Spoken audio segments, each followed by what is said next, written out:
As the fireworks light up 2024, two-thirds of Brits will be setting a New Year's resolution. Historians believe it was the ancient Babylonians who were the first people to make New Year's resolutions 4,000 years ago, making promises to the gods to pay their debts and return any objects they'd borrowed. Today, research suggests 35% of us will be focusing on our health, 29% on our money, and 26% on family. At the Ultimate Fitness Gym in Birmingham, owner Simon Fan says January always comes with a membership boost. So normally January is probably the busiest month for all gym owners. Obviously the New Year's resolution, that is a big thing. You got a lot of people, we probably get an extra 20 to 30% influx of new members signing up for January. Mainly people overindulge over Christmas and people want to lose a few pounds. Get into shape for obviously summer holidays, they've got a wedding, a photo shoot, or they've got competitions, but mainly people who've probably ate too much over the festive period. Out on the streets of the city centre, what resolutions are people setting themselves this year? To get fit and just to focus on improving my financial literacy and just spending time with friends and family. Well, this is my first week in the UK, so my New Year's resolution would be to start working well, fix those problems that I have with myself, and just get off properly here in Birmingham. So, my New Year's resolution, I think, is kind of the same last one, but in a better way this year, because I need to go back to the gym, my diet, and also mental health. It's got to be friendship. You know, the plan is to try and make 365 new friends and best friends. That's the plan. You're going to be the first one. Before we finish this interview, we exchange numbers, and you'll be the first friend. Whatever the resolution, the new year provides us the chance to tackle them head on and start 2024 with a bang. Jack Carson, GB News, Birmingham. Well, I have to say, seeing all those fit bodies in the gym is actually not doing much for my motivation. Really? Does it not motivate you to go there?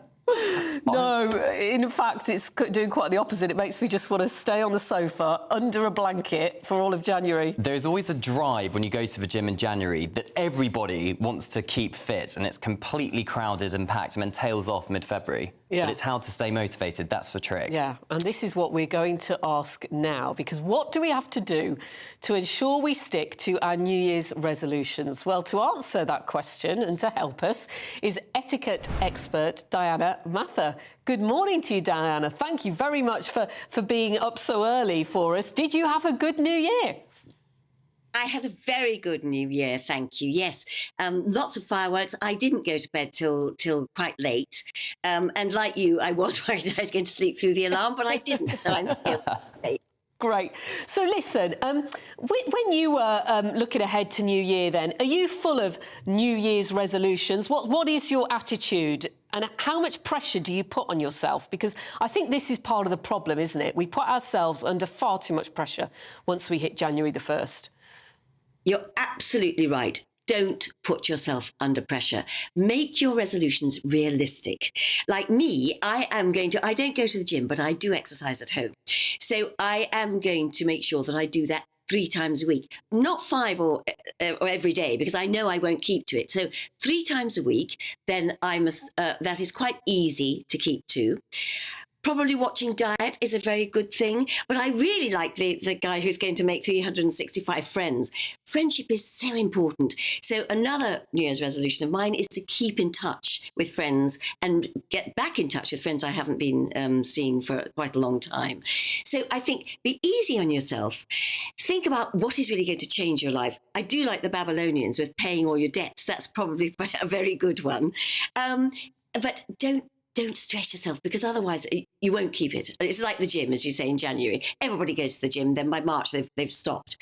Gyms do very well because they usually get the yearly membership, and then probably only 3 months is actually used.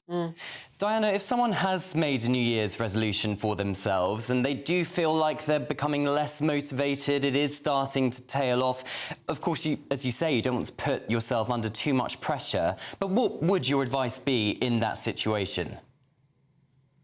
Ask yourself why you have made this resolution.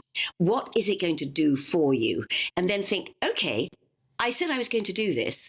I make sure that I will, because I know I will feel better next year, next month, next week, whatever it might be. So you have to keep talking to yourself and saying, I made this resolution, now I will stick to it.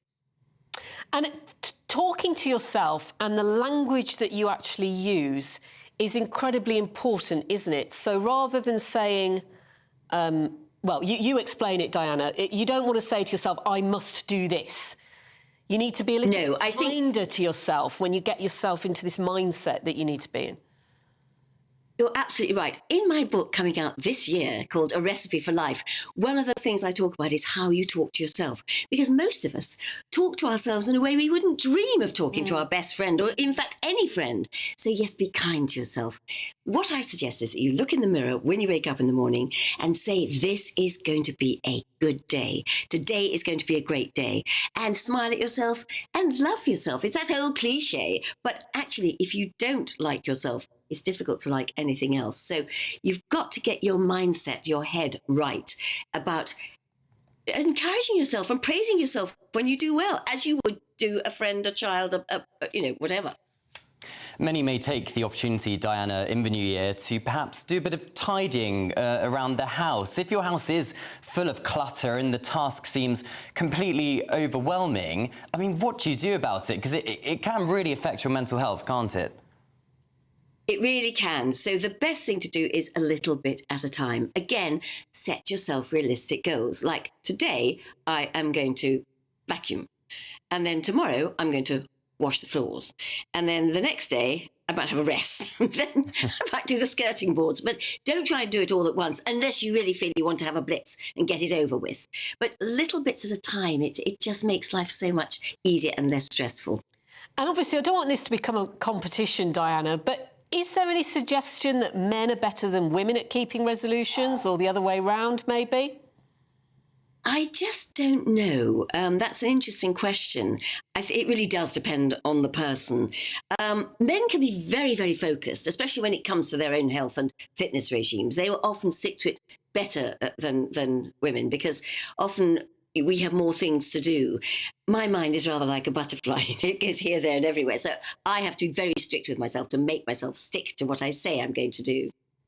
Oh, Diana Mathot, thank you very much, Etiquette Expert. Thanks for talking to us this morning. What did she say there? Women have more things to do? Is this going to turn into a competition, Pip, all morning? Who's going to keep their New Year's resolution before 10 a.m?